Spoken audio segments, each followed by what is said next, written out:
Ya, oke. Assalamualaikum warahmatullahi wabarakatuh. Eh, Kali ini kita akan mempelajari tentang routing. Ya, kemarin kan kita udah mempelajari routing statis ya, untuk praktek yang kemarin tuh. Nah, sekarang kita mempelajari tentang routing dinamis.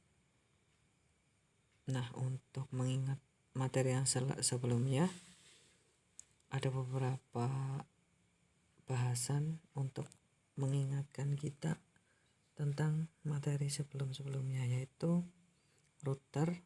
Router itu merupakan sebuah alat yang berfungsi untuk mengirimkan paket data dari suatu jaringan ke jaringan lainnya. Terus proses pengiriman data dinamakan dengan routing ya tadi ya. Jadi di router ini untuk mengirimkan data antar jaringan ke jaringan yang lain. Terus untuk gambarnya seperti ini. Ini kalau router di Cisco itu bentuknya bundar ya. Terus kalau yang switch itu bentuknya kotak. Itu ada di network. Nah, terus router disebut perangkat jaringan yang cerdas karena selain memiliki CPU dan memori, juga mampu menentukan jalur mana yang harus paket data lewati untuk menghubungkan beberapa jaringan komputer yang berbeda. Jadi berbeda dengan hub. Kalau hub bisa kalian lihat di belakang lab, itu hub cuma bisa buat menghubungkan. Tapi kalau router itu bisa menghubungkan, juga bisa menentukan jalur mana yang harus dilewati paket datanya untuk mengirimkannya. Nah, di sini ada yang namanya routing statis. Ya, kemarin kita udah membahas, minggu kemarin kita membahas tentang routing statis. Routing statis adalah routing yang menggunakan tabel routing yang diset secara manual saat melakukan konfigurasi. Jika ada perubahan, maka administrator akan melakukan setting ulang. Nah, di sini kalian lihat, di sini ada IP 192.168.1.1/26. Nah, berarti ini subnet max-nya 255.255.192. Terus di sini ada router PT yang di mana kabel ini itu kabel ini nih, yang hijau-hijau itu masuk ke serial 2/0 itu dengan alamat IP address 10.10.1. Nah, di sini ada IP juga nih, kalian lihat. Ini 195. Di sini 192. Kan udah beda jauh banget kan? Nah, dengan adanya routing ini, kedua PC ini bisa saling terhubung. Padahal kalau diterapkan langsung ya, misal di sini langsung masukin ke kabel cross, ini nggak bakal terhubung. Soalnya IP-nya udah beda gitu. Nah, sekarang kita akan mempelajari tentang routing dinamis. Oh ya, sebelum itu, kalau di routing statis itu kita mengatur network, terus subnet max, terus sama next hop. Nah, di routing dinamis itu agak lebih mudah lagi ya. Routing dinamis itu adalah routing yang mempunyai kemampuan membuat tabel routing secara otomatis berdasarkan jalur lalu lintas jaringan yang terhubung.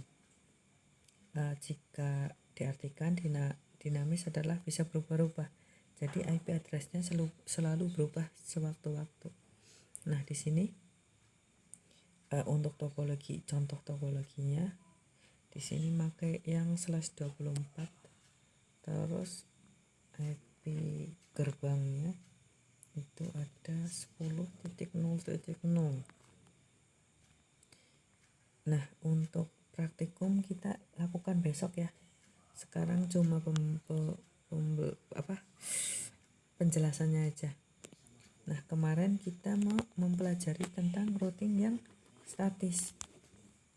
Nah, kita akan mempelajari tentang dinamis itu di bawahnya di rep. Nah, di sini yang ditanyakan itu yang ini nih, yang dimasukkan itu network. Ya, makanya kalian harus bisa subnetting. Nah, untuk codingnya pakai yang ini. Jadi di dinamis itu ada beberapa jenis routing. Nih, routing dinamis mempelajari sendiri arah dari rute yang terbaik untuk meneruskan paket. Jadi kalau di dinamis ini kayak lebih cerdas ya, routernya secara otomatis soalnya. Nah, ini yang saya akan jelaskan.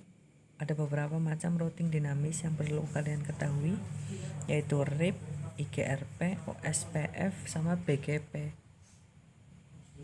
Terus kelebihannya proses konfigurasi jaringan lebih cepat, bisa digunakan untuk jaringan berskala besar.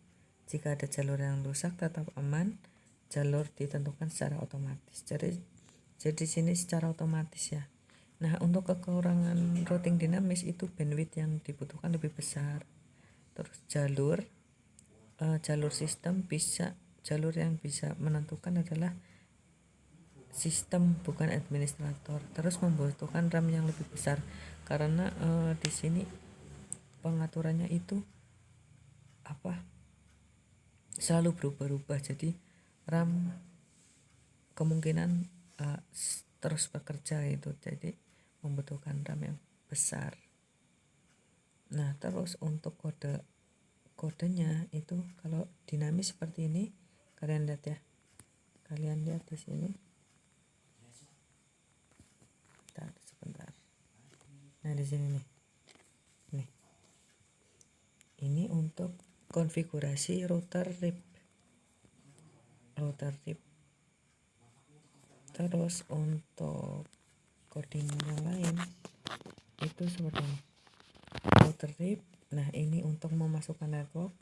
Jadi kalau di sini kalian memakai network yang mana, tinggal masukin networknya doang. Nggak perlu disetting next hop kayak routing statis yang kemarin ya. Terus ada yang namanya IGRP dinamis. Nah, untuk codingnya seperti ini. Besok kita